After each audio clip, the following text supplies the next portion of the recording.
നല്ല പഴുത്ത മാങ്ങ വെച്ച് മിക്സിയുടെ ജാറിൽ തന്നെ ബീറ്ററൊന്നും ഇല്ലാതെ ഒരു അടിപൊളി കേക്ക് ഉണ്ടാക്കിയാലോ?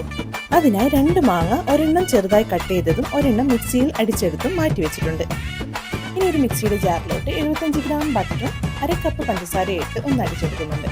ഇനി അതേ ജാറിൽ തന്നെ വാനില എസൻസും ഒരു മുട്ടയും കൂടെ ചേർത്തൊന്ന് അടിച്ചതിന് ശേഷം വീണ്ടും ഒരു മുട്ടയും മാങ്ങയുടെ പൾപ്പും ചേർത്തടിച്ച് ഒരു ബൗളിലോട്ട് മാറ്റാം. ഡ്രൈ ഇൻഗ്രീഡിയന്റിനെ 1 കപ്പ് മൈദ, 2 ടേബിൾ സ്പൂൺ കോൺഫ്ലോർ, 1/4 ടീസ്പൂൺ ഉപ്പ്, 1/2 teaspoon baking soda, 1 teaspoon baking powder ഇതെല്ലാം ഒന്ന് അരിച്ച് മാറ്റി വെക്കാം.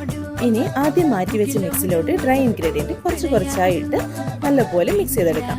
ഇതിലോട്ട് 1 ഡ്രോപ്പ് യെല്ലോ ഫുഡ് കളറും കട്ട് ചെയ്ത് മാറ്റി വെച്ചിരിക്കുന്ന മാങ്ങയും കൂടെ ചേർത്ത് നല്ലപോലെ മിക്സ് ചെയ്തതിന് ശേഷം മോൾഡിലോട്ട് മാറ്റാം.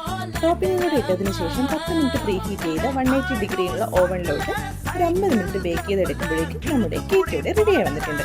ഡീറ്റെയിൽഡ് വീഡിയോ എൻ്റെ യൂട്യൂബ് ചാനലിൽ കിടപ്പുണ്ട്. ടേസ്റ്റി മാംഗോ കേക്ക് ഇഷ്ടപ്പെട്ടെങ്കിൽ ചാനൽ സബ്സ്ക്രൈബ് ചെയ്ത് സപ്പോർട്ട് ചെയ്യാൻ മറക്കല്ലേ.